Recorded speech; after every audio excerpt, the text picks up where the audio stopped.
আসসালামু আলাইকুম, আনায়াস মম কিচেন। আজকে তৈরি করে দেখাবো আটা দিয়ে বিস্কিট তৈরি করে দেখাবো চুলাতে।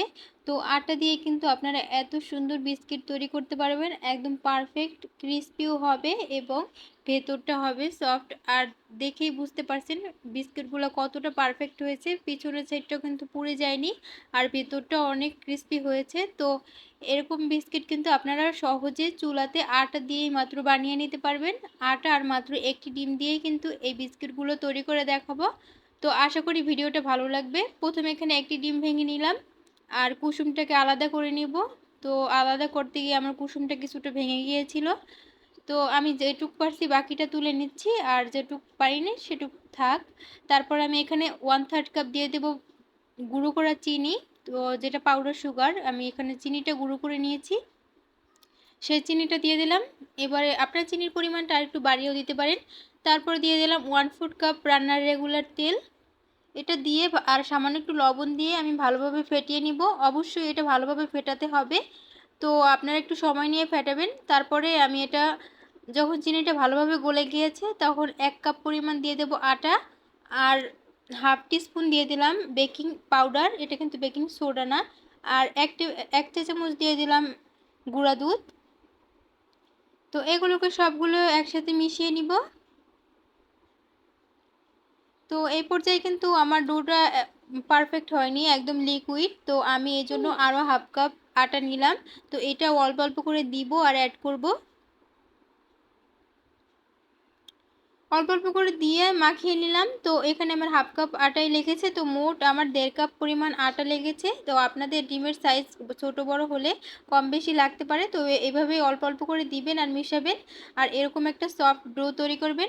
তো আজকের বিস্কিটগুলো কিন্তু আমি এরকম একটা ঢাকনার উপর বেক করব। আপনারা চাইলে যে কোনো স্টিলের প্লেট অথবা যে পিৎজার মোল্ড সেগুলোতেও বেক করতে পারেন। তো আমি এরকম একটা ঢাকনার উপরে কাগজ দিয়ে তারপর আবার একটু তেল ব্রাশ করে দিয়েছি। এবারে ডো থেকে আমি অল্প অল্প করে লেচি কেটে আমি গোল করেও বিস্কিটগুলো বানাবো আর কিছু বিস্কিট আমি চারকোনা করে বানাবো, মানে স্কোয়ার শেপের। তো গোলগুলোকে প্রথমে বানিয়ে নিচ্ছি। এইভাবে একটু হাত দিয়ে ঘুরিয়ে ঘুরিয়ে একটু চ্যাপ্টা করে নিলেই কিন্তু বিস্কিটটা রেডি হয়ে যাবে। আর যেটা আমি লম্বা করে মানে চারকোনা করে তৈরি করব যে স্কোয়ার শেপের, সেই জন্য আমি ডোটাকে এভাবে করে বেলে নিচ্ছি। আর খুব বেশি মোটা রাখতে যাবেন না, তাহলে কিন্তু বিস্কিটগুলো পারফেক্ট হয় না। এটা কিন্তু এমনিই ফুলে আরও বেশি মোটা হয়ে যাবে। তো এই জন্য এই পর্যায়ে একটু পাতলা করেই বেলবেন। তারপরে আমি সাইডগুলোকে এভাবে করে কেটে নিচ্ছি আর কেটে নিয়ে হাতে উঠিয়ে ভালোভাবে একটু সমান করে নিচ্ছি। আর এই তো আমার বিস্কিটগুলো কিন্তু তৈরি হয়ে গেছে। এভাবে করে আমি সবগুলো বিস্কিট তৈরি করে নিব আর বাকি অংশগুলোকে দিয়ে আমি গোল বিস্কিট তৈরি করে নিয়েছি। তো এটার উপরে যে আমি ডিমটা রেখেছি, কুসুমটা রেখেছি, সেই কুসুমটা ফেটিয়ে তারপরে আমি বিস্কিটের উপরে দিয়ে দিলাম। তো এতে করে কিন্তু অনেক সুন্দর একটা কালার আসবে। তো আপনারা চাইলে এখানে কিন্তু এটার উপরে ডিম ব্রাশ করে তারপরে বাদাম কুচি, তারপরে অথবা সাদা তিল, যে কোনো তিলও দিতে পারেন। তো আজকে আমি আমার হাতের কাছে কিছুই ছিল না, তার কারণে আমি এখানে দিয়ে দিলাম কালো জিরা। এটা দিলে কিন্তু এক একটা জিনিসের জন্য এক একটা স্বাদ এক এক রকম হবে ফ্লেভার।